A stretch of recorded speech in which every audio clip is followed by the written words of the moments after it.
Commission Inec has held the first off-cycle polls since the 2023 general elections, with Bayelsa, Imo, and Kogi.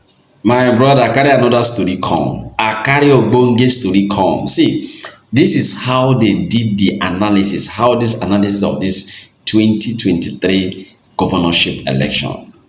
This Austin analyzed it very well. He said he was amazed about the Imo State quick declaration, the speed, victory. But now they are going to do thorough checking one after the other. But I don't want to talk too much. If you have not liked this program, please make sure you like this video. If you have not shared it, make sure you share it so that other people will see what is going on. Please follow me, subscribe. Let's go there. Commission Inec has held the first off-cycle polls since the 2023 general elections, with Bayelsa, Imo, and Kogi State residents deciding on their governors for new 4-year terms. According to the Inec chairman, Professor Mahmoud Yakubu, the elections will be held, he said, in 10,470 polling units across 649 electoral wards in 56 local government areas.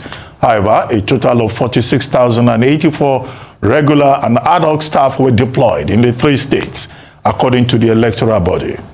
To ensure a secure environment for electoral conduct, the police mobilized a total of 92,565 personnel, including 27,000 in Bayelsa, 25,565 in Imo, and 40,000 in Kogi, and several assets such as 5 helicopters and 15 gunboats.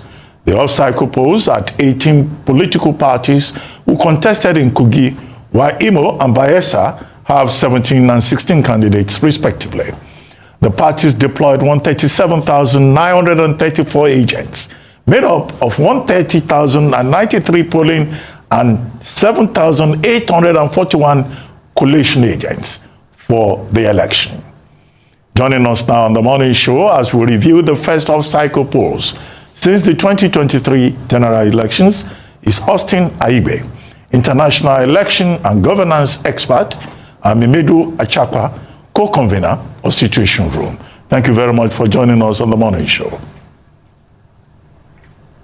Thank you so much. Well, very quickly, I would like to just have your take on elections in Imo, Kogi, and Bayelsa State. Let me start with you, ACHAKPA. Well, the Situation Room has already released a preliminary report, and 70 civil society organizations are calling for investigation of why we have in Kogi State pre-filled results. Any hope that the investigation will yield any result, considering the fact that everyone was just alarmed that Inec materials could be in other people's hands. And for you, Austin ALIGBE, just your general impression as an expert, as an election expert, your observations. Let's start with ACHAKPA. Okay, thank you very much. And well, I personally was in Kogi State. I observed the elections, even though I was within Lokoja.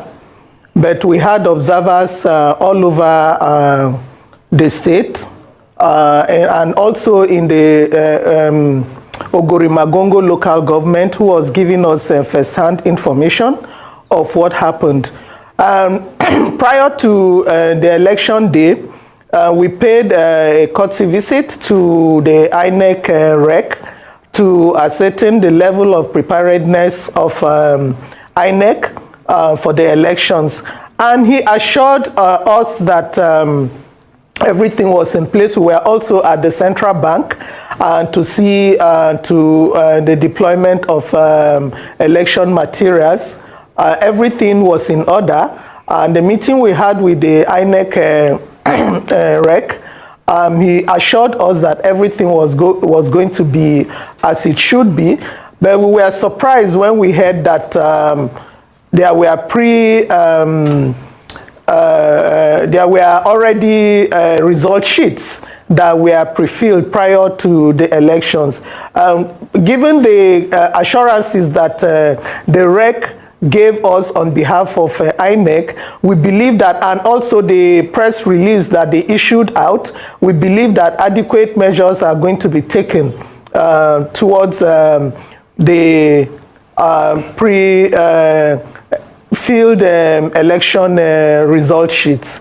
So we are hopeful, and if and when the issue is not treated as it should be, then Situation Room will issue another statement to that effect.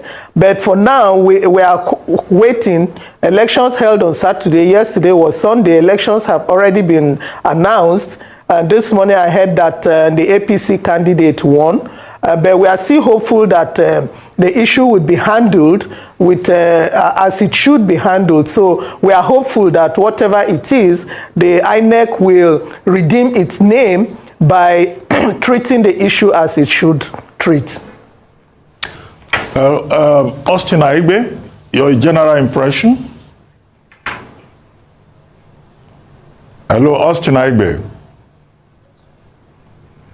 Yes, okay, can you hear me? Yes, I can hear you.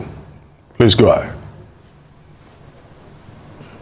Okay, so it's clear, it's obvious right now that the elections are over.